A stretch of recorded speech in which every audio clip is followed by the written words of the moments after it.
ونستغفره ونؤمن به ونتوكل عليه ونعوذ بالله من شرور أنفسنا ومن سيئات أعمالنا من يهده الله فلا مضل له ومن يضلله فلا هادي له ونشهد أن لا إله إلا الله ونشهد أن محمدا عبده ورسوله اللهم صل على محمد وعلى آل محمد كما صليت على إبراهيم وعلى آل إبراهيم إنك حميد مجيد اللهم بارك على محمد وعلى آل محمد كما باركت على إبراهيم وعلى آل إبراهيم إنك حميد مجيد أما بعد فقد قال الله تعالى في القرآن العظيم والفرقان المجيد أعوذ بالله من الشيطان الرجيم بسم الله الرحمن الرحيم يا أيها الذين آمنوا اتقوا الله حق تقاته ولا تموتن إلا وأنتم مسلمون صدق الله العليم. அளவற்ற அருளாளனும் நிகரற்ற பேரன்புடையவனுமாகிய அந்த அல்லாஹுவிற்கே புகழ் அனைத்தையும் உரித்தாக்கியவனாக வல்ல ரஹ்மானின் சாந்தியும் சமாதானமும் அகிலத்திற்கெல்லாம் அருட்கொடையாய் வந்துதித்த அன்னலம் பெருமானார் ரசூலுல்லாஹி ஸல்லல்லாஹு அலைஹி வஸல்லம் அன்னவர்கள் மீதும் அவர்கள் வழிவந்த சத்திய சஹாபா பெருமக்களின் மீதும் இங்கே கூடியிருக்கிற நம் அனைவரின் மீதும் என்றென்றும் நிலவட்டுமாக.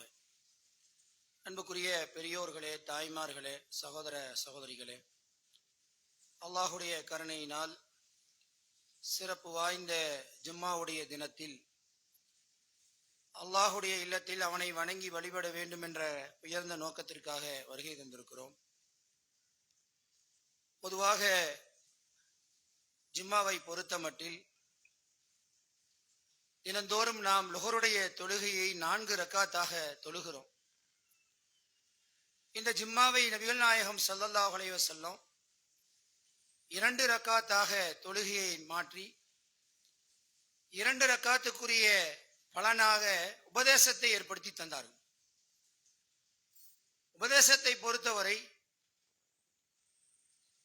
அல்லாஹு தஆலா திருமறை குர்ஆன்ல சூரத் அல் தாரியாத் என்ற அத்தியாயத்தில் 51வது அத்தியாயம் 55வது வசனத்தில் சொல்லுகிறான், ஃபஇன்ன திக்ரா தன்ஃபஉல் முஃமினீன், உபதேசம் செய்யுங்கள், அது மூமின்களுக்கு பலனளிக்கும் என்று அல்லாஹ் ரப்பல் ஆலமீன் சொல்லுகிறான்.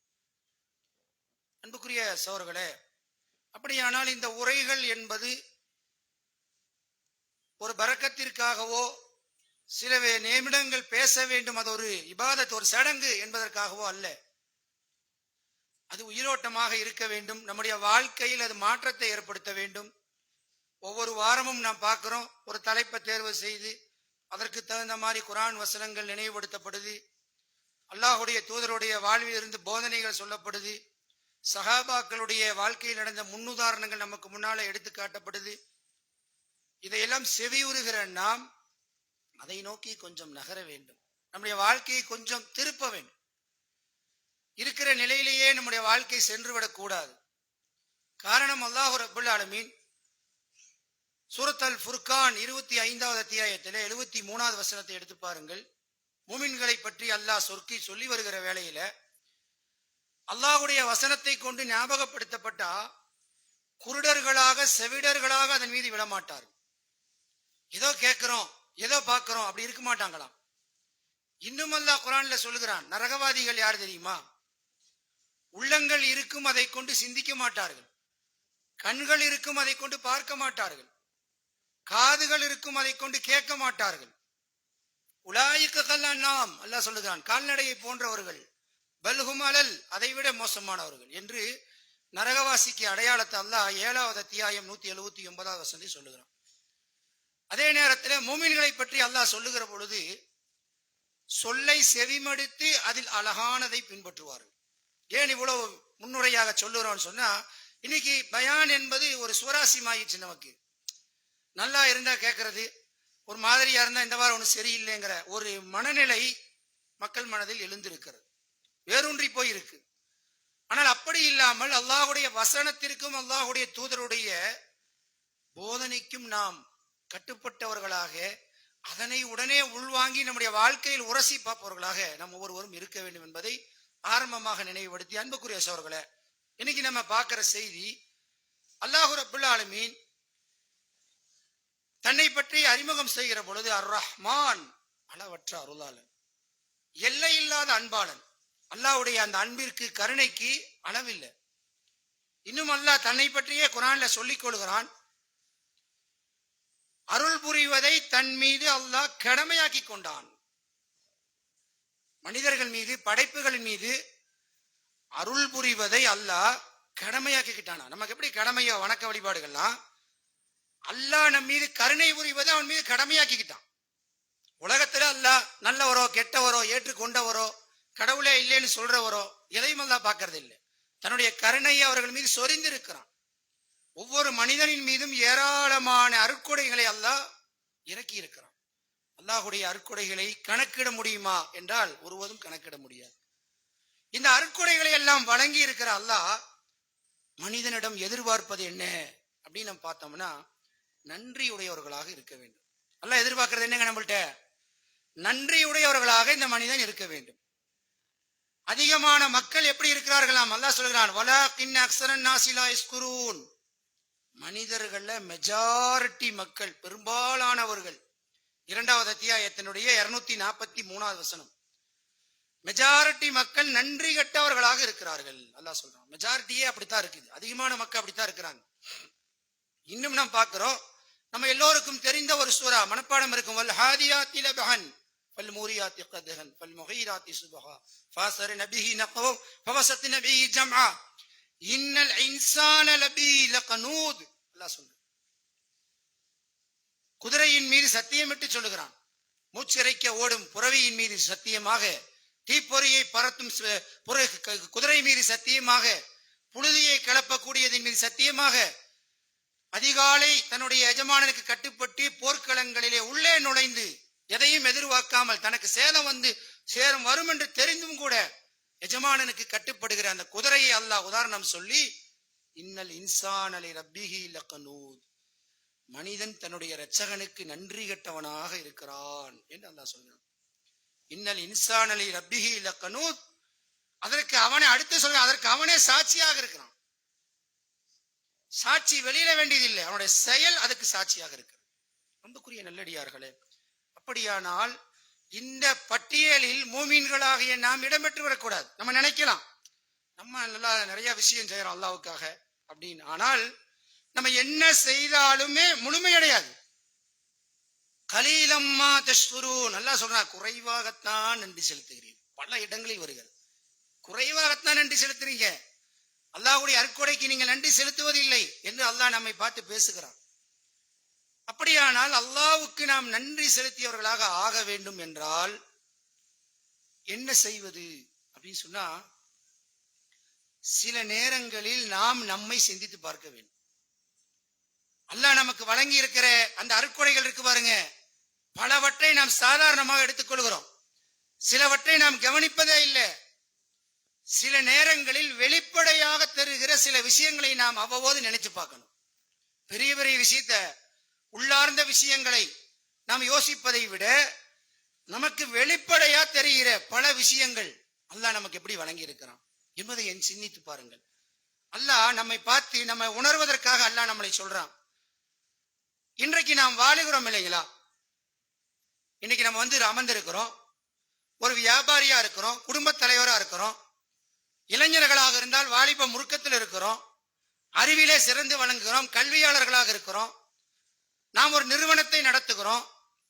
இப்படி பலவிதமாக, பெண்களை எடுத்தால் வீட்டில் குடும்ப தலைவியா இருக்காங்க, குழந்தை வளர்ப்பிலே எக்ஸ்பர்ட்டா இருக்காங்க. பல வலிமைகளை, பல அற்புதங்களை, நிஅமத்துக்களை அல்லாஹ் மனிதனுக்கு வழங்கி இருக்கிறான். அல்லாஹ் சொல்லுகிறான் குர்ஆன்ல, மனிதனே கொஞ்சம் பின்னாடி போனி, உன்னுடைய வாழ்க்கையை கொஞ்சம் ரிவர்ஸ் பண்ணி, இந்த ஜும்மாவுடைய நேரத்தில் சிந்திச்சு பாருங்க, அவரவர் சிந்திச்சு பாருங்க, கொஞ்சம் வாழ்க்கையை பின்னாடி போ, கொஞ்சம் போ, உன்னுடைய சிறுபிராயத்துக்கு போ, அதுக்கு முன்னாடி கொஞ்சம் போ, உன்னுடைய 1 வயசுக்கு போ, இன்னும் கொஞ்சம் முன்னாடி போ, நீ பிறந்த நாளை பார், இன்னும் கொஞ்சம் முன்னால் செல்லு, உன்னுடைய வயிற்றுக்குள் நீ இருந்தாய், தாயுடைய வயிற்றுக்குள்ள இருந்த, இன்னும் கொஞ்சம் முன்னாடி செல்லு. அல்லாஹ் சொல்கிறான், இன்னும் கொஞ்சம் முன்னாடி செல்லு, அதுக்கு முன்னாடி போ, நீ என்று ஒன்று இல்லை, நான் என்று ஒன்று இல்லை, எங்கே இருந்தாய்? அல்லாஹ் கேட்கிறான். அல் அத்தாஹ அலல் இன்சானி ஹீனம் மினத் தஹர், லம் யகுன் செய்யும் மதுகூரா 76வது அத்தியாயத்துல 2வது வசனம் என்ன கேட்கிறது? மனிதன் மீது ஒரு நேரம் இருந்தது, அவன் இன்ன பொருள் என்று சொல்ல முடியாத நிலைமையில் அவன் இருக்கவில்லையா? என்னவா நான் இருந்தேன்? அவங்க யோசிச்சு பாருங்க. இப்ப வந்திருக்கிறோம் எவ்வளவு பேரு, ஒரு 70-75 வருஷத்துக்கு முன்னாடி இங்க யாரும் இல்ல. அந்த வருஷத்துக்கு முன்னாடி நம்மளா யாருங்க எங்க இருந்தோம்? எங்க இருந்த தூசியா கூட நம்ம இல்ல, ஒரு எறும்பா கூட இல்ல, ஒரு இலையா கூட இல்ல. அல்லாஹ் கேட்கிறான், அல்லாஹ் ரப்புல் ஆலமீன் கேட்கிறான், ஒண்ணும் இல்லாம இருந்தியப்பா, நீயே இல்லையே, அட்ரஸே இல்லையே, நான் என்பதில்லை, நீ என்பதில்லையே, எங்க இருந்த? அல்லாஹ் கேட்டு விட்டு சொல்லுகிறான், மனிதனை எப்படி படைத்தது? அதுக்கு அடுத்த வசனத்திலே நீங்க பாத்தீங்கன்னா நுத்துஃபாவில் இருந்து படைத்தோங்கிறான். ஹலக்கல் இன்சான நுத்துஃபா என்கிறான். ஒரு துளியில், தாய் தந்தை கலந்த ஒரு துளியில் உன்னை நான் உருவாக்கினேன். ஒரு துளிங்கிற தமிழ் வார்த்தை. நெசமா அது துளிங்களா? சிந்திச்சு பாருங்க, நெசமா அது துளியாது? இன்னைக்கு ஆய்வு செய்து சொல்லுகிறார்கள், ஒரு ஆணிடம் இருந்து வெளிப்படுகிற அந்த உயிரணு 30 கோடி ஒரு நிமிஷத்துக்கு வெளிவரக்கூடிய அந்த இது 30 கோடி உயிரணுக்கள் வெளிவருகிறது. அது எல்லாம் போய் குழந்தையா உருவாகுதா? என்ன ஏற்படுதுங்க? 99% அழிந்து விடுகிறது. ஒரு சிலது நீந்தி சென்று தாயுடைய அந்த சினை முட்டையை உடைத்து கொண்டு போய் அதில் உருவானவர்கள் தான் நாம். அல்லாஹ்வுடைய ஏற்பாடு. அந்த ஒரு துளி என்று வருங்க, துளி என்று சொல்லுகிறோம், கடுகு என்று சொல்லுகிறோம், அணு என்று சொல்லுகிறோம். அதுதான் நீங்களும் நானும்.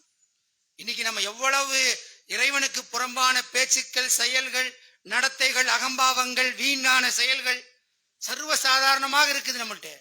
இப்ப நீங்க யோசிச்சு பாருங்க அன்புக்குரிய சகோதரர்களே, அல்லாஹ் அதை குர்ஆன் நல்லா சொல்றான். அதை நினைச்சுப்பா, டைம் இல்லை நம்மளுக்கு நினைக்கிறதுக்கு, நம்மளுக்கு இருக்க பிஸியில இதை யோசிக்கிறதுக்கு நேரம் இல்லை. அல்லாஹ் கேட்கறான், சிந்திச்சுப்பார், இதை கொஞ்சம் யோசிச்சுப்பார். அப்ப உருவாயிட்டோம், உருவாகி வளர்ந்தா எப்படி இருக்குன்னு தெரியுங்களா? நீங்க எடுத்து பாருங்க, இன்னைக்கு நீங்க கூகுள்ல போய் போட்டு பார்த்தாவே தெரியும். ஒரு ஸ்டேஜில் உடக்கான் எப்படி இருக்கிறதோ, பள்ளி எப்படி இருக்கிறதோ, அதுதான் நாம். மனித உருவம் இருக்காது, குறிப்பிட்ட நாட்கள்ல உருவம் இருக்காது, வேற மாதிரி இருக்கும், அணில் மாதிரி இருக்கும். உலகில் போய் பாருங்க அதைய. அப்ப இப்படித்தான் ஒவ்வொருவரையும் அல்லாஹ் வச்சு, அதுக்கு மேல அல்லாஹ்வுடைய கருணை, பார்க்கிற ஆற்றல், பேசுகிற ஆற்றல், கேட்கிற ஆற்றல், சிந்திக்கிற ஆற்றல், குழந்தையாக உருவாக்கி ஆனா பெண்ணா, அதுவும் பாருங்க. இன்னைக்கு பெண் குழந்தை பிறந்தால் என்ன சொல்றாங்க? பெண்ணை பத்துட்டா அப்படின்னு மாமியாரு மருமகளை திட்டுறாங்க. விஞ்ஞானம் என்ன சொல்லுது தெரியுங்களா? குரோமோசோம் அப்படிங்குது. எக்ஸா போனா ஆணிடம் இருந்து வெளிப்படுகிற குரோமோசோம் எக்ஸா போனா பெண்ணு, ஒய்யா போனா ஆணு, ஆணுதான் காரணம். அப்ப இவை எல்லாம் இன்றைக்கு கண்டுபிடிக்கப்படுது. அப்ப ஒரு குழந்தையாக உருவாக்கி உள்ளேயே வைத்து அல்லாஹ் 10 மாசம் பாதுகாக்கிறான். தாயிடமிருந்து உணவு, காற்றோட்டம், அல்லாஹ் சொல்றான் 3 இருள்களில் வைத்து படைக்கிறேங்கிறான். உள்ளுக்குள்ள வச்சு நம்ம உதவி கேட்கல, யாரும் நமக்கு பாதுகாப்பு இல்லை, அல்லாஹ் பாதுகாக்கிறான் உள்ள வச்சு. அப்படித்தான் இருந்தோம். நம்ம வெளியில் வந்து விழுகிறோம். வெளியில உருவாக்கி அல்லாஹ் ஒரு கட்டத்துல வெளியேத்தான். வெளியில வந்தால் நம்முடைய நிலை என்னங்க? இந்த உலகம் எவ்வளவு பெருசு, நான் எப்படி இருப்பேன், என்னுடைய வாழ்க்கை என்ன, எப்படி நடக்கணும், எதுவுமே நமக்கு தெரியாது. ஒரு ஆட்டுக்குட்டி கூட பிறந்து விழுந்தால் அப்படியே ஆடி ஆடி எந்திரிச்சு போயிடும். மனுஷனோட நிலைமை என்னங்க? எதுவும் தெரியாது. தாயாரு, தந்தையாரு, உறவென்றால் எதுவுமே நமக்கு தெரியாது. பலகீனத்திலும் பலகீனமாக வந்து விழுகிறோம். அல்லாஹ் சொல்றான், சிந்திச்சு பாரு, கொஞ்சம் இதெல்லாம் யோசிச்சு பாரு. நல்லா இருக்கும் போது யோசிச்சுக்கோ, படுத்த படுக்கையானக்கு அப்புறம் யோசிச்ச பயன் இல்லை. ஏனென்றால் இப்பொழுது சிந்தித்தால் இறை உணர்வு பெறுவோம், வாழ்க்கையை மாற்றிக்கொள்வோம். அன்புக்குரிய நல்லடியார்களே, அப்ப அந்த மாதிரி கிடக்கிறான் மனுஷன், வளருகிறான். அல்லாஹ் தாயிடமிருந்து பாசத்தை தந்து மலஜலத்தை பெற்றோர்கள் தன் மீது சுமந்து கொண்டு வளர்த்தி ஆளாக்குகிறான். வளர்ந்து வளர்ந்து வளர்ந்து மனிதன் ஆளாகி வாலிபம், கல்வி, செல்வம் எல்லாம் கொடுத்து சமூகத்தில் ஒரு முக்கியமானவனாக அல்லாஹ் மாற்றுகிறான். நன்றி கெட்டவனாக இருக்கிறான். அல்லாஹ் சொல்றா, கலீலம்மா தஷ்குரு, நன்றி கெட்டவர்களாக இருக்கிறேன். இவ்வளவு செஞ்சவங்களை நான் ஆளாக்கி கொண்டு வந்திருக்கிறேன், மறந்துட்டீங்க. இன்னைக்கு அதெல்லாம் வாங்கிட்டு படைப்புகளை கபர்ல போய் பெறடுறாங்க முஸ்லீம்கள். இதெல்லாம் தெரியாத மக்களுக்கு விட்டுறலாம். இதெல்லாம் படிச்சுட்டு கபறுகளிலும் இறந்து போன மனிதர்கள் மத்தியிலும் போய் பெறடுறாங்க பாருங்க. அப்ப இது அல்லாஹ் சொல்றான், குறைவாகத்தான் நன்றி செலுத்துகிறீர்கள். இன்னும் நீங்க யோசிச்சு பாருங்க, இது ஆரோக்கியம் அப்படிங்கிறோம். இது வந்துங்க உலகத்துல எது பெருசு, காசு பெருசா, ஆரோக்கியம் பெருசா அப்படின்னு ஒரு ஆய்வு எடுத்தீங்கன்னா 100க்கு 200 மார்க் எதுக்கு வரும்? ஆரோக்கியத்துக்கு தான் வரும். இன்னைக்கு அவ்வளவு பிரச்சனை, சாதாரண பிரச்சனை இல்லை. ஆஸ்பத்திரியே கதின்னு கிடக்கிற ஜமாத் இன்னைக்கு மக்கள் கூட்டம். நீங்க போய் பாருங்க, ஒவ்வொரு சூப்பர் ஸ்பெஷாலிட்டி ஆஸ்பத்திரியில போய் பாருங்க. உள்ளக்குள்ள அவங்கள ஐசிக்குள்ள வச்சுக்கிட்டு குடும்பமே வெளியே காத்து கிடக்குது. லட்சக்கணக்கான ரூபாயை கட்டி விட்டு காத்திருக்கிறார். உயிருக்கு போராட்டம். வென்டிலேட்டர்ல வாழ்க்கை. குளுக்கோஸ் இறங்குது, வாயிலையும் வயிற்றுலையும் டியூப் போட்டு படுக்க வச்சிருக்குது. பாக்குறமா இல்லைங்களா? எத்தனை பேர், எவ்வளவு மக்கள். சிறுநீரகம் பழுதடைந்து விட்டது. அந்த மக்களை நீங்க பார்த்திருக்கீங்களா? இதை நம்ம யோசிக்க, ஏன் இதெல்லாம் நம்ம இதெல்லாம் நமக்கு சொல்லும் பொழுதுங்க உணர்வு கம்மியா வரும். ஏன் தெரியுங்களா? நம்ம எப்பொழுதுமே சிந்தித்தால் படல. கையை நீட்டி நெருப்பு சுட்டாதான் சுடுதும்போம். நெருப்பு சுற்றும் என்றால் கேட்க மாட்டோம். அது மாதிரி உணர்வு படுவதில்லை. எல்லாம் சிந்திக்கத்தான் சொல்றான். பாரு, இதெல்லாம் இருக்கு உலகத்துல. எவ்வளவு கஷ்டம். இந்த கிட்னி ஃபெயிலியர் ஆனவர்களை கொஞ்சம் நீங்க அப்படி வாட்ச் பண்ணி பாருங்க. மார்க்க இறை சிந்தனையோடு பாருங்க. சாதாரணமா பார்த்தா நோயாளியும் பார்ப்போம். ஒரு டம்ளர் தண்ணி அவங்களால ஒரு நாளைக்கு குடிக்க முடியாதுங்க. குடிச்சால் மூச்சு வாங்கும். டாக்டர் வந்து அரை டம்ளர் குடி. எது? சாம்பாரு, தண்ணி எல்லாம் சேர்த்து. அதுக்கு மேல வேணா மூச்சு திணறும். வாரத்திற்கு ஒரு முறை, வாரத்துக்கு 2 முறை டயாலிசிஸ் பண்ணணும். பணத்தை கொடுக்கணும், 5000 கொடுக்கணும், ஒரு நாள் கிடக்கணும், ரத்த சுத்திகரிப்பு செஞ்சு. இப்படி கஷ்டப்படுகிறார்கள். பாக்குறோம் நம்ம எவ்வளவு சாப்பிடுறோம், எவ்வளவு அருந்தறோம் ஒரு நாளைக்கு. எப்படி சுக்குரு அல்லாவுக்கு எந்த அளவுக்கு நாம் நன்றி செலுத்துகிறோம். அல்லாஹ் கேட்கிறதா? நம்ம நினைச்சிட்டு இருக்கோம் நிறைய செய்யறோம், நம்ம 5 நேரம் கரெக்டா தொழுகிறோம், நம்மள கரெக்டா தர்மம்லாம் அப்பப்ப செய்யறோம் அப்படின்னு நம்ம நினைக்கிறோம். நீங்க சிந்திச்சு பாருங்க, எவ்வளவு அல்லாஹ் இப்படி கஷ்டப்படுறவங்களுக்கு ஒண்ணுமே வேண்டாம். ரொம்ப லேசா நம்ம சிந்திக்கதான், இவ்வளவு தூரம் போக வேண்டியது இல்லை. மூச்சு நம்ம வாங்குறோம் இல்லையா? மனிதன் காட்டுல தான் வாழ்றான். மீன் தண்ணியில வாழ்ற மாதிரி நமக்கு காத்துல தான் அல்லாஹ் வச்சிருக்கான் வாழ்க்கைய. இந்த மூச்சு 5 நிமிடம் நிறுத்தினால் சப்ஜெக்ட் முடிஞ்சது. இப்ப மூச்சு தடுமாற்ற வருதுன்னு வச்சுக்குவோம். முதல் 2 நிமிஷம் தாக்கு பிடிப்போம். 3வது நிமிஷம் என்னாங்க? மயக்கம் ஏற்படும், கிடினஸ் வரும், பயம் வரும், ஸ்ட்ரெஸ் ஆகும், ஃபீலிங் ஆகும். 4வது நிமிஷம் என்ன ஆகும் தெரியுங்களா? உயிர் தொண்டைக்குழியை அடையும். உயிர் தொண்டைக்குழியை அடையும். 5வது நிமிஷம் என்ன ஆகும்? இப்ப 5வது நிமிஷம் அவன்கிட்ட கேட்கிறோம், உன்னுடைய சொத்து எல்லாத்தையும் எனக்கு எழுதி வச்சால் இப்பொழுது ஆக்சிஜன் உண்டு. என்ன செய்வான் மனுஷன்? நீங்கள் என்ன செய்வீர்கள், நான் என்ன செய்வேன்? என்ன செய்வோம்? இதுக்கு மேலையும் ஒன்றை தருகிறேன், என்னை காப்பாற்று என்றுதானே சொல்லுவோம். இது பார்த்தோம் நம்ம, கதை இல்ல. கொரோனாவுடைய பீரியட்ல வரிசையா ஆம்புலன்ஸ் ஹாஸ்பிட்டல்ல கியூ நின்றுது. வென்டிலேட்டருக்கு தட்டுப்பாடு, ஆக்சிஜன் அந்த இது இல்லாம மரணங்கள் நிகழ்ந்தது. எத்தனை கொஞ்ச நேரத்துக்கு ஒரு 2 மணி நேரம் போடுறதுக்கு, ஒரு நாள் போடுவதற்கு லட்ச ரூபாயா கட்டணும். மணிக்கு எவ்வளவு காசு? காத்துக்கு எவ்வளவு? 80 வருட காலம் எந்த ஃபீஸும் இல்லை. 90 வருட காலம் எந்த ஃபீஸும் இல்லை. எவ்வளவு சுவாசிச்சுக்கோ, எந்த பிரச்சனையும் இல்லை, எதுவும் இல்லை. ஒரு நாளைக்கு காலையில எந்திரிச்சு நான் இன்னைக்கு வாழ்றதா இருந்தா ஒரு ரூமுக்குள்ள போய் அந்த சாப்பிடு டைம் வந்தா சாப்பிடுற மாதிரி காத்தை நான் எடுத்துக்கொண்டு வந்தா தான் வாழ முடியும்னா வாழ முடியுமா? ஃப்ரீயா விட்டுருக்கான் தான். எவ்வளவு? ஒரு நாளைக்கு 11,000 லிட்டருங்கிறாங்க. என்னென்னமோ விஞ்ஞானத்தை ஒரு மாதிரி சொல்றாங்க. இப்ப எவ்வளவு நமக்கு செஞ்சிருக்கிறான் நினைக்க மாட்டேங்கிறோம். நம்ம எவ்வளவு இந்த மூச்சு திணறல் ஏற்படுறவங்களை போய் பாருங்க, தடுமாற்றத்தை போய் பாருங்க. சில நேரத்தில் அட்டாக் வருகிற பொழுது அவர்கள் திணறுவார்கள். அப்ப பாருங்க, இப்ப இவைகளெல்லாம் விட்டு அல்லாஹ் உங்களையும் என்னையும் நடமாட வைத்திருக்கிறான், ஓடியாட வைத்திருக்கிறான், நினைத்ததை உண்ண வைத்திருக்கிறான், நினைத்த நேரத்தில் உறங்க வைத்திருக்கிறான். என்ன செய்கிறோம்? கலீலம்மா தஷ்குரு. நல்லா சொல்றான், குறைவாக நன்றி செலுத்துகிறீர்கள். குறைவாகத்தான் செய்றீங்க, ரொம்ப கம்மி. படைத்தவன் நம்மை பார்த்து சொல்லுகிறான். இதை தாண்டி பாருங்க, உலகத்துல பாக்குறோம், ஆய்வு சொல்றாங்க, உலகத்தில் வறுமை கோட்டுக்கு கீழ் வாழ்பவர்கள் 3 1 பகுதி இந்தியாவில் இருக்கிறார்கள். எவ்வளவு இருக்கிறாங்களாம்? 27 கோடி கிராமத்திலையும் 7 கோடி நகரப்புறத்திலையும் இந்தியாவில் வறுமை கோட்டு கீழே இருக்காங்களாம். அன்றாடம் காட்சி, ஒரு நேர உணவு, வீடு இல்ல, வாசல் இல்ல, தெருவில் கிடப்பவர்கள். இன்னும் அதை விட கஷ்டமா ஏதோ கிடைச்சி ஏதோ சாப்பிட்டு. நம்மளுக்கு இதை சொன்னாலும் புரியாது. ஏன் தெரியுங்களா புரியாது? நம்ம ஊர்ல அல்லாஹ் வேலைக்கு போனால் ஒரு பெண்கள் கூட 3000 ரூபாய் சம்பளம் வாங்குறாங்க. செக்கிங்கு போனா, பிசிறு வெட்டனா, கை மடிச்சா 2000 3000 நம்ம அப்படியே காலத்தை தள்ளிக்கிறோம். வட மாநிலங்களில் போய் பாருங்க, பெரும் 60 வயசாச்சு, கூலி பொட்டி தூக்கிட்டு போறார். 50 ரூபா கூலிக்கு பொட்டி சுமக்கிறார், குதிரை வண்டி ஓட்டுறார், ஆட்டோ ரிக்ஷால ஒரு நாளைக்கு 500 ரூபா 400 ரூபா பாக்குறதுக்கு குடும்பமே வச்சிருக்கிறாங்க. இப்ப எவ்வளவு கஷ்டத்திலையும் வறுமையிலும் மக்கள் இருக்கிறார்கள். எவ்வளவு பேர் இந்த உலகத்துல வறுமை கோட்டை சாப்பாட்டுக்கு வழி இல்லாம இருக்காங்க.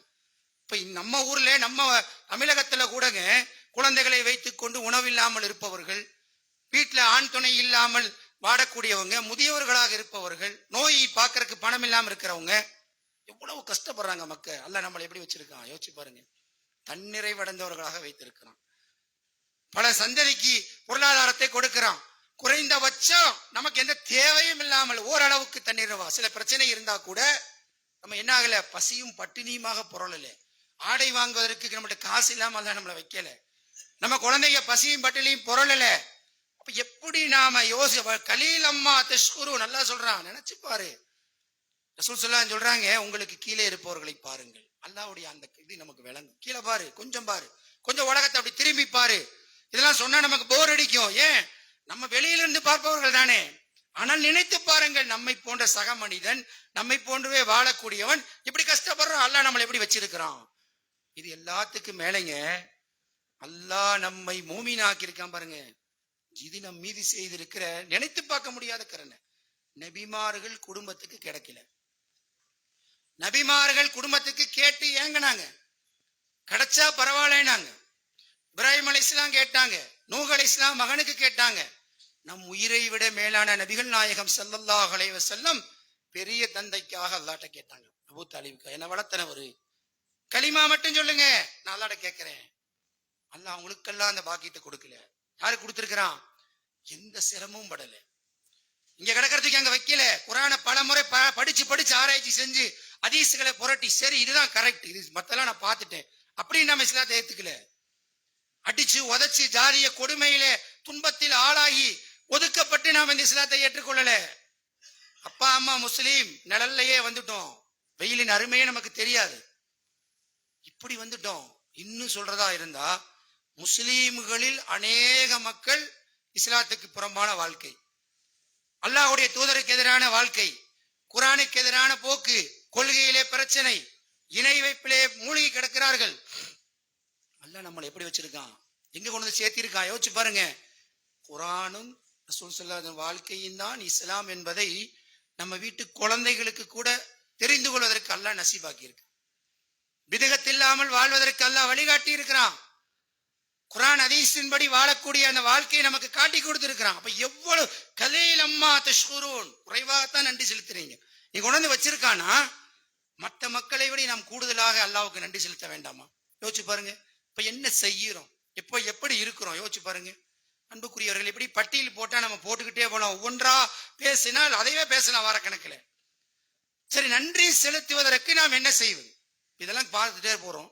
சின்ன சின்ன வெளிப்புற விஷயம் தான், பொருளாதாரம், நோய், நம்ம எப்படி இருந்தோங்கிற ஆற்றல் வலிமை எல்லாம். என்ன செய்யறது நன்றி செலுத்துறதுக்கு அப்படின்னு சொன்னா, முதல் விஷயம், நமக்கு வழங்கி இருக்கிற அத்தனையும் அல்லாஹ்வின் புறத்தில் இருந்து வந்தது அப்படின்னு நம்ம உறுதியாக வாழ்க்கையில் எதிரொலிக்கணும். நீங்க ஒரு முஸ்லீம் அல்லாத சகோதரத்தை கேட்டா கூட எல்லாம் கடவுள் கொடுத்தது அப்படிம்பாங்க. அதுவும் இல்ல, உணர்வாக உணர்ந்து புரிந்து வாழ்க்கையில் எதிரொலிக்கணும். எந்த கட்டத்திலும் நான் அப்படிங்கிறது வரவே கூடாது. நான் என்பது சைத்தான். அவன் தான் சொன்னான், என்னை நீ நெருப்பிலிருந்து படைத்தாய். அல்லாஹ்ட்ட பேசணும். எந்த கட்டத்திலும் எல்லா மட்டத்திலும் எனக்கு வழங்கி இருக்கிற அறிவு, செல்வம், கல்வி, வாழ்க்கை, நேரம், காலம், குடும்பம், மனைவி, மக்கள் அத்தனையும் லில்லாஹி ரப்பில் ஆலமீன், அல்லாஹ்வுக்குரியது, என்னோடதெல்லாம் கிடையாது அப்படிங்கிறத ஆழமாக நாம் உணர வேண்டும். ஒண்ணு. இரண்டாவது விஷயம், இதை கூட நம்ம செஞ்சிருவோம், எல்லாரும் செஞ்சிருவோம். அல்லாஹ் நமக்கு வழங்கி இருக்கிற வாழ்க்கையை பொருந்திக் கொள்வது. இன்னைக்கு பார்க்க முடியுதுங்களா? இன்னைக்கு பார்க்க முடியுதா? அல்லாஹ் செல்வத்தை எவ்வளவு வேணுமோ தேடிக்கோ, ஜும்மா முடியுதா? ஃபன்தஸிரு ஃபில் அரலி வபுதஉ மின் ஃபலலில்லாஹ், அல்லாஹ் சொல்றான். விரைவா போ, ஜும்மா தொழுதுட்டியா, கிளம்பு கிளம்பு, பூமியில் சென்று அல்லாஹ்வுடைய அருளை தேடு, அல்லாஹ் சொல்றான். தேடு தேடு, எவ்வளவு வேணா தேடு. இப்ப இவ்வளவுதான் கிடைக்குது. எவ்வளவு முயற்சித்துட்டோம். இப்படித்தான் இருக்குது வாழ்க்கை. அல்ஹம்துலில்லாஹ், அல்லாஹ்வை பொருந்திக் கொள்வது. நல்லா இருக்குது, மேல மேல போறோம், அல்ஹம்துலில்லாஹ். இந்த உணர்வு நம்மிடத்திலே வர வேண்டும்.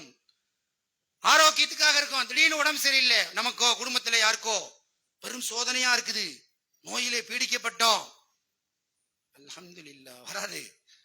எப்படி வரும் தெரியுங்களா? அதிருப்தி வரும், சலிப்பு வரும், அவநம்பிக்கை வரும், தூற்றுவோம். உள்ளத்தாலாவது குறைந்தபட்ச நடக்குதே நமக்கு அப்படி வரும், வரக்கூடாது. அதான் நன்றி செலுத்தினேன். அல்லாஹ் தருகிறான், என்னை வாழச் செய்கிறான். அல்லாஹ்வுடைய விருப்பத்தின் பேரில் தான் அல்லாஹ் சொல்றான், அவனே சிரிக்க வைக்கிறான், அவனே அழ வைக்கிறான். நமக்கு துன்பம் வந்தால் ஏன் வருகிறது என்று ஒரு மூமின் பரிசீலித்து அல்லாஹ்வின் பக்கம் திரும்பணும். நமக்கு நன்மை வந்தால் அல்லாஹ்வுக்கு மேலும் ஷுக்ரு செய்யணும், அல்ஹம்துலில்லாஹ் அப்படின்னு சஜிதாவில் விழணும். இதை தாண்டி நமக்கு ஒண்ணுமே கிடையாது. அன்புக்குரிய நல்லடியார்களே, அப்படித்தான் நாம் இருக்கிறோம். அதிருப்தியும் இன்னும் சொல்றதா இருந்தா பக்கத்தில் பார்த்து பெருமூச்சு விடுவது, சலிப்பை ஏற்படுத்துவது, எனக்கு அது கிடைக்கலையே நினைக்கிறது, அவன் பாரு இப்படி ஆயிட்டாங்கிறது, எவ்வளவு நன்றி கெட்டதனம் தெரியுங்களா? அவனை மாதிரி ஆக்கிறதா இருந்தா அவனாவே எல்லாம் படைச்சிருப்பான். ஒண்ணு மாம்பழம்னா மாம்பழம் தான், ஆப்பிள்னா ஆப்பிள் தான், ஆப்பிள் மாம்பழம்னா ஆப்பிளா மாறணும், மாறாத ஆப்பிளாவை ஆக்கிட்டு போயிருப்பானல்ல. நீ ஏழையாக இருக்கணும், நீ சிரமப்படணும், உன் குடும்பத்துல பிரச்சனை இருக்கணும், உனக்கு சில நோய்கள் இருக்கும், நீ செல்வந்தனாக இருக்கணும், நீ நல்லா இருக்கணும், உனக்கு ஆரோக்கியம் இருக்கும், எல்லாம் அல்லாஹ்வுடைய ஏற்பாடு. அதுல இருந்து வெளிவருவது எப்படி? அதை இஸ்லாம் தடுக்கல. வா என்கிட்ட கேளு, எவ்வளவு வேணா கேளு, என்னிடத்துல அவநம்பிக்கை வைக்காத. என்ன செய்யக்கூடாது? பெருமூச்சு விடுவது, அடுத்தவர்களை பார்த்து ஏங்குவது, குறை சொல்லி நம்ம அப்படி ஒருத்தர் வர்றவரை பார்த்து அவனை இருக்கிற அந்த பொறாமை உணர்ச்சியின் காரணமாக அவனை குறை சொல்வது, இது நன்றி கெட்டதனம். அல்லாஹ்வுக்கு வழிபடுவதை விட்டு நன்றி கெட்டதனம். இந்த நன்றி கெட்டதனம் இன்னைக்கு மிகச்சிருக்கா இல்லையா? யோசிச்சு பாருங்க. அன்புக்குரிய நல்லடியார்களே, சஹாபாக்கள் மீது அல்லாஹ்வுக்கு என்ன பிரியம்னா, அல்லாஹ் சொல்றானீங்களா, ரலியல்லாஹு அன்ஹும் வரலு அன்ஹு, அல்லாஹ் அவர்களை பொருந்தி கொண்டான், அவர்களும் அல்லாஹ்வை பொருந்தி கொண்டார். எனக்கு கொடுத்த வாழ்க்கையே எனக்கு முண்டியா இருக்குதோ, குருடனா இருக்குதோ, உடம்பு சரியில்லையோ, ஆரோக்கியமா இருக்கிறனோ, வலிமையா இருக்கிறனோ, கல்வியாளனா இருக்கிறனோ, முட்டாளா இருக்கிறனோ, அல்லாஹ் கொடுத்ததை பொருந்திக் கொள்வது. என்ன எனக்கு இடையூறோ அதிலிருந்து நான் வெளிவருவதற்கு அல்லாஹ்வின் பக்கம் திரும்புவது, அவ்வளவுதான். வறுமையா இருக்கா, அல்லாஹ்ட்ட வாங்க, முயற்சி. உலகத்துல உனக்கு அல்லாஹ் வாசலை திறந்துக்கா, முயற்சி செய், அல்லாஹ்ட்ட கேளு. நீ என்ன செய்யக்கூடாது? நிராசை அடைவது, சங்கடப்படுவது, பெருமூச்சு விடுவது, அவநம்பிக்கை கொள்வது, எல்லாம் ஷைத்தானுடைய செயல்கள். இந்த பண்பு அல்லாஹ்வுக்கு நன்றி செலுத்துவதில் மிக முக்கியமான ஒரு பண்பு.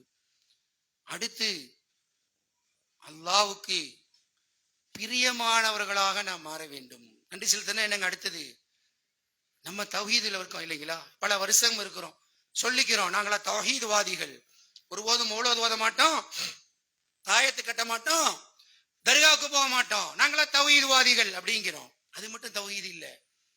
தௌஹீத் என்று சொன்னால் வாழ்க்கையின் எல்லா கட்டத்திலும் வெளிப்பட வேண்டும், எல்லா கட்டத்திலும் வெளிப்படணும். அப்ப அல்லாஹுவை திருப்திப்படுத்தணும், பிரியப்படுமாறு செய்யணும். என்ன செய்யணும்?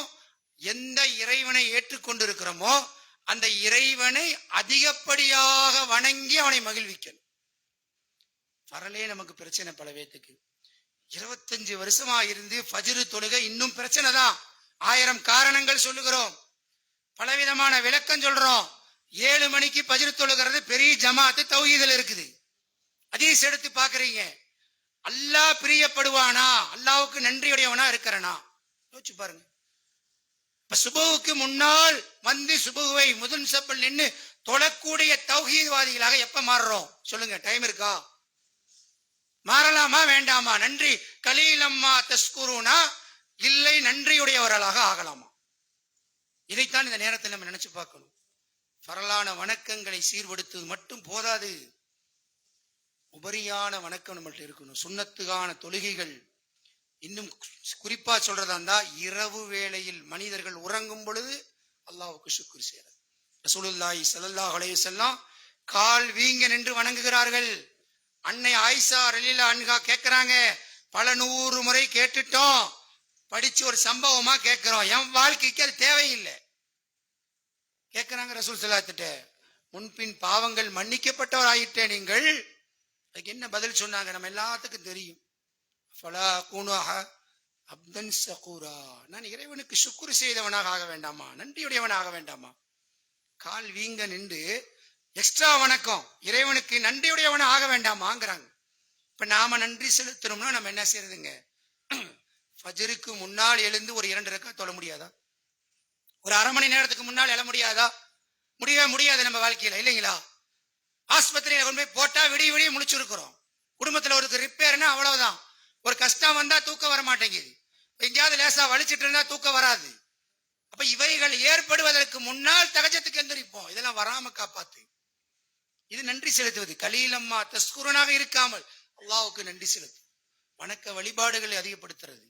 உபரியான நோன்புகள் மாசம் பூரா சாப்பிட்றோம். ஒரு நாள் 2 நாள் 3 நாள் சுண்ணத்தான நோன்புகள். அல்லாஹ்வுக்காக பிரியப்படுகிறான் அல்லாஹ். இந்த மாதிரி இபாதத்து எல்லாத்துக்கும் மேல அல்லாஹ் நமக்கு வழங்கி இருக்கிறான். இந்த உலகத்துல பல பேத்துக்கு வழங்கல, கஷ்டத்துல இருக்கிறாங்க.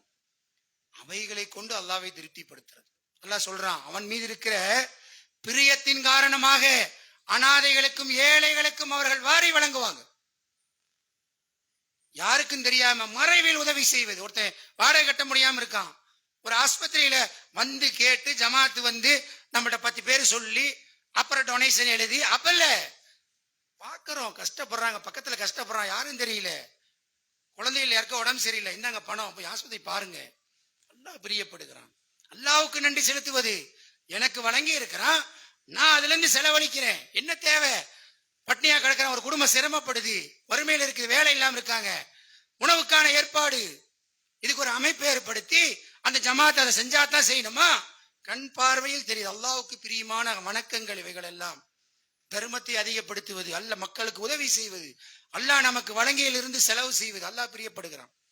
அன்புக்குரிய நல்லடியார்களே, இப்படியே நிறைய விஷயங்கள் நாம் நினைச்சா சொல்லிக்கொண்டே போகலாம். எல்லாத்துக்கும் மேல பாருங்க, அல்லாஹ் நம்மை தௌஹீதுல வச்சிருக்கிறான். கல்வி, செல்வம், உடல் வலிமை, நேரம் எல்லாம் நமக்கு அல்லாஹ் வழங்கியிருக்கான்.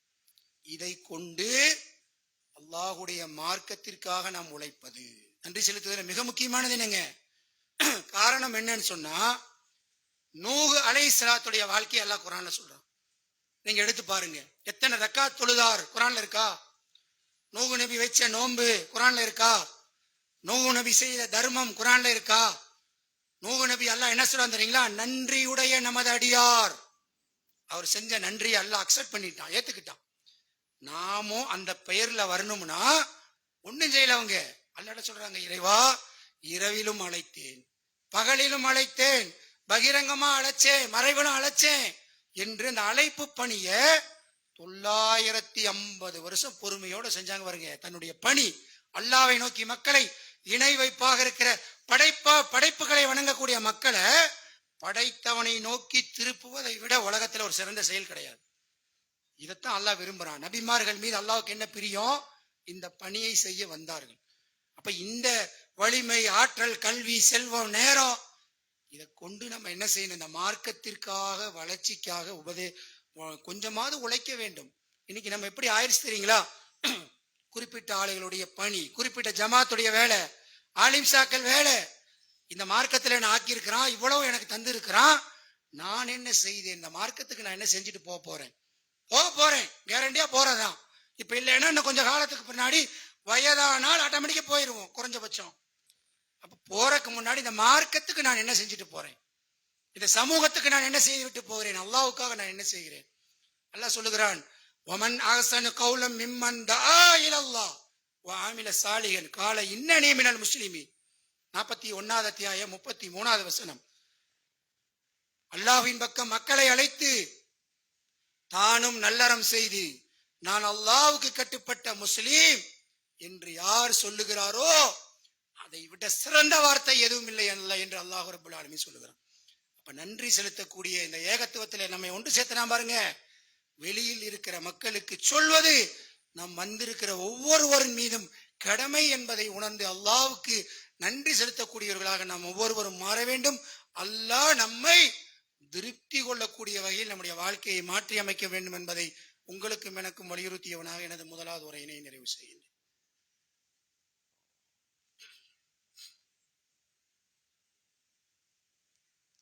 அல்ஹம்துலில்லாஹி ரப்பில் ஆலமீன். அன்புக்குரிய சகோதரர்களே, ஜும்மாவை பொறுத்த வரைக்கும் நம்ம ஆரம்பத்தில் சொன்ன மாதிரியே லுகரை நாளை 2 ஆக்கிட்டாங்க ரசூல்லா. ஆனா பாருங்க, ஜும்மால ஏறும்போது 10 பேர் 20 பேர், அப்புறம் பார்த்தா நிறைஞ்சு இடம் பத்துறதில்லை. இப்ப இதுவும் நமக்கு என்ன ஒரு பொடுபோக்கு. இறைவனுடைய வசனம், ஜும்மாவுக்கு பாங்க சொன்னா வந்துடணும். நம்ம வெளியூர்ல இருந்தா வரோம், எல்லாம் அக்கம் பக்கம் இருந்து வர்றோம். அப்ப அதுக்கு முக்கியத்துவம் கொடுத்து 12:30 மணி ஆயிருச்சா வேற எந்த வேலையும் இல்லை. இன்னைக்கு வெள்ளிக்கிழமை 12:30 மணிக்கு மேல நான் என்ன செய்ய போறேன்? எனக்கு ஒரே கடமை, இறைவனை வணங்கணும். அப்போ பள்ளிக்கு இறை இல்லத்தை நோக்கி வந்து அல்லாஹ்விடத்தில் அருளை தேட வேண்டும். அந்த பண்பை நம்ம என்ன செய்யணும்? வளர்த்து கொள்ள வேண்டும். அடுத்து பாருங்க, இவையெல்லாம் சொன்ன அல்லாஹ் சூரத்து இப்ராஹிமில் வாக்குறுதி அளிக்கிறான். 14வது அத்தியாயத்தினுடைய 7வது வசனத்தில் அல்லாஹ் சொல்லுகிறான், லயின் சகரத்தும் லஅஸீதன்னக்கும், நீங்கள் நன்றி செலுத்தினால் சும்மா விடல, அதிகப்படுத்துவேன். அல்லாஹ்வுடைய வாக்குறுதிங்க. குர்ஆன்ல அல்லாஹ் இந்த நேரத்துல, ஜும்மாவுடைய நேரத்துல உங்கள் ஒவ்வொருவருக்கும் தருகிற வாக்குறுதி, நீங்கள் நன்றி செலுத்தினால் அதிகப்படுத்துவேன். ஆரோக்கியத்துக்கு நீங்கள் நன்றி செலுத்துகிறீர்களா? ஆரோக்கியம் அதிகமாகும். பொருளாதாரத்துக்கு நன்றி செலுத்துறீங்களா? பொருளாதாரம் அதிகமாகும். ஈமானுக்காக நன்றி செலுத்துகிறீர்களா? ஈமான் அதிகமாகும். அல்லாஹ் கொடுக்கிற வாக்குறுதி, லயின் சக்கரத்தும் லஅஸீதன்னக்கும், நீங்கள் நன்றி செலுத்தினால் நான் அதிகப்படுத்துவேன் என்று அல்லாஹ் ரப்புல் ஆலமீன் சொல்லுகிறான்.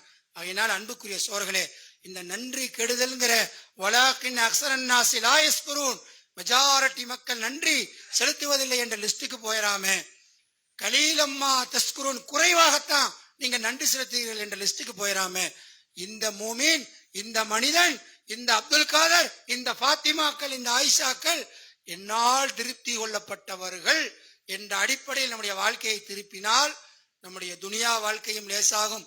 நிச்சயமாக ஆகரத்திலும் மிக பெரும் சிறப்புக்குரியவர்களாக, அல்லாஹ்வுக்கு பிரியமானவர்களாக மாறுவோம் என்பதை உங்களுக்கும் எனக்கும் வலியுறுத்தி அல்லாஹ் ரப்புல் ஆலமீன் நம்முடைய பாவங்களை எல்லாம் மன்னித்து இஸ்லாத்தின் பக்கம், இந்த ஈமானின் பக்கம், இந்த ஏகத்துவத்தின் பக்கம் நம்முடைய உள்ளங்களை முழுமையாக திருப்புவானாக. நம்முடைய வாழ்க்கையில் இருக்கிற கஷ்டங்களை, துன்பங்களை, அறியாமைகளை அல்லாஹ் ரப்புல் ஆலமீன் நீக்கி நல்ல கல்வியையும் உறுதியான இறை நம்பிக்கையும் ஆரோக்கியத்தையும் நம்முடைய குடும்பங்களிலே அல்லாஹ் ரப்புல் ஆலமீன் தந்தொருள் புரிவானாக என பிரார்த்தனை செய்தவனாக எனது இந்த ஜும்மா உரையினை நிறைவு செய்கின்றேன். வாஹிரு தாவானா அல்ஹம்துலில்லாஹி ரப்பில் ஆலமீன். அஸ்ஸலாமு அலைக்கும் வரஹ்மத்துல்லாஹி வபரகாத்துஹு.